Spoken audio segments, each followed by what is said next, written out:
Good morning. This is Gift the Etc. from gifttheetc.blogspot.com. Today, some of my friends have asked me to talk about how I plan projects in my compact size Franklin Covey Boston planner. So I wanted to show you some of that today. I'm going to specifically focus on projects. But in order to understand how I plan projects, you need to understand something about the inside of my planner. So inside of my planner, I have basically four major sections. These blank pages, and I'll put these little sticky notes so I remember which pages to show you. These blank pages are basically for inputting information. And then I have a projects section. And in the project section, I keep all active ongoing projects. If you look a little further, I do have a little section for tasks, but this is just sort of my maybe someday task. But I have a monthly section.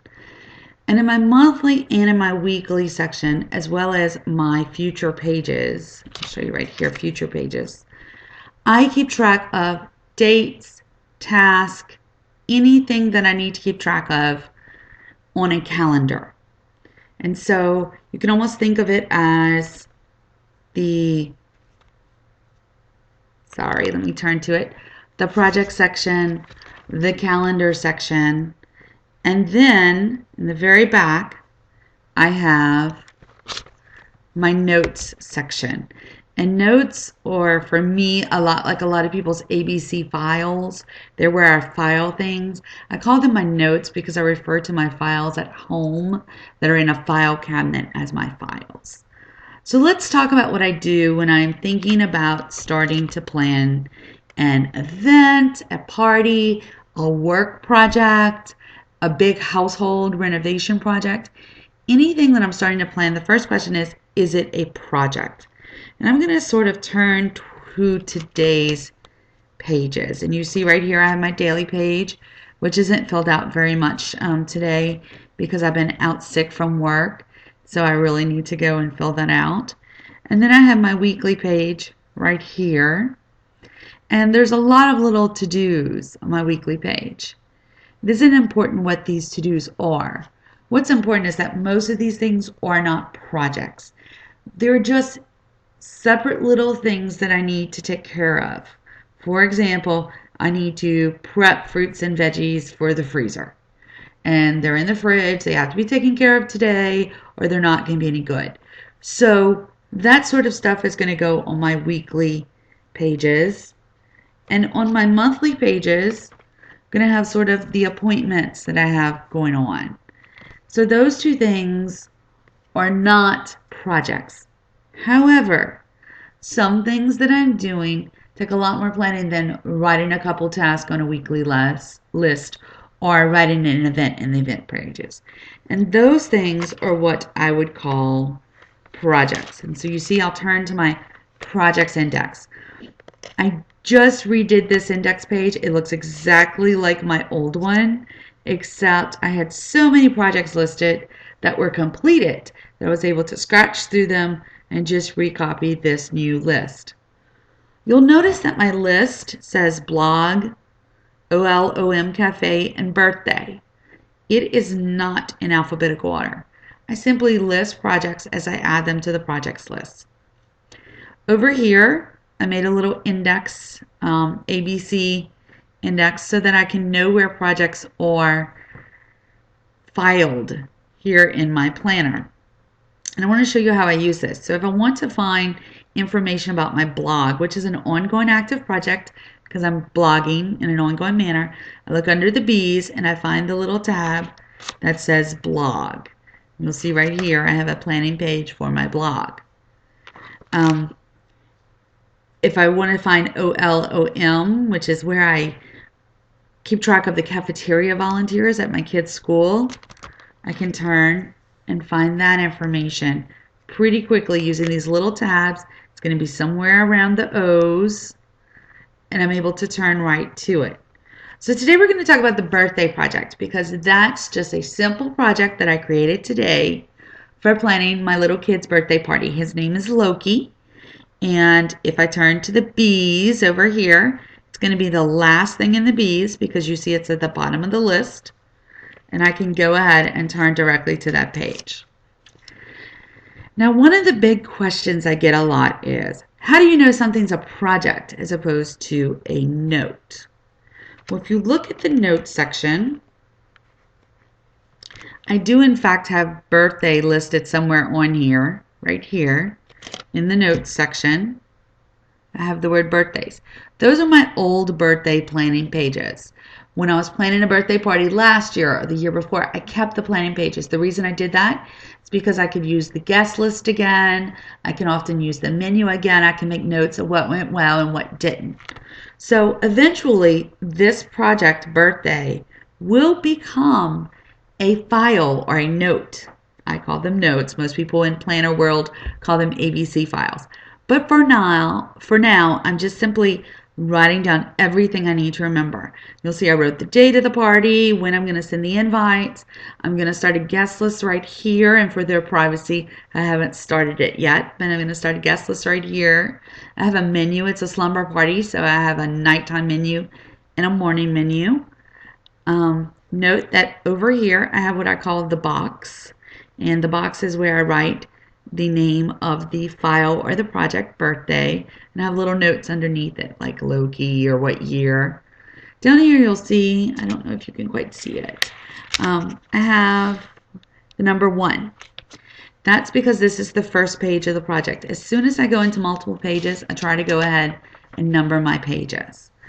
I wrote on the back, and you can see it's just a piece of graph paper. I print out these pieces of graph paper, cut them, use the front as my scratch paper, but sometimes I do have to go on the back.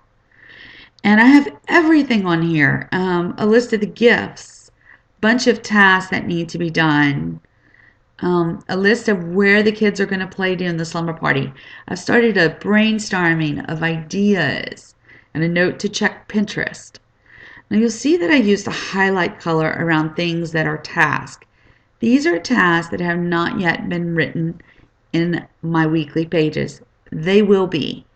Nothing on these planning pages is on my calendar, and that means it won't get done. And so what I need to do is put things on my calendar. So right here you'll see I have a little check mark by date, September 13th. That means that if you look on September 13th on my monthly calendar, see if I can find it, September 13th, you will see, find the September page. Oh, here it is. You will see that on that date I have his birthday party listed. So the check means I've already done it. Invites will go out on Saturday. I have a check mark. I haven't sent out the invites, but if you look at my task on Saturday, you will see, and actually I have it listed on Sunday, which is fine. It's sometime this weekend. Send Loki birthday invites. So I have a task listed. It's checked off in my project pages. Here's the thing. Not everything in these project pages is done. All of the highlighted stuff is not done yet. It's also not listed in my weekly or monthly pages. So what I did, because of course I don't want to forget that I need to take care of it, what I've done is on my monthly and weekly pages, and here's today's layout with my daily page, my weekly page, but I think it's on tomorrow, yes, next week's layout. I have planned Loki's birthday party. So there is where I talk about actually going back to my planning project pages and putting all those tasks on my weekly and monthly calendar. And that's a really important thing to do, because if they were just hiding here in my project pages, I might not ever get to them. I also wanted to show you in the back of my planner, I have a little envelope where I keep a lot of supplies, stickers, things that I might need, and that's where I keep the little tabs for making the files in my projects. So let's go back to this project page and just kind of go over the keys to doing a good project. So the keys to doing a good project: have it filed nicely. So I have this filed nicely so that I can get to it very easily. It's listed on my index. Use these pages for brainstorming, for making lists, for writing down details of phone calls, for instructions.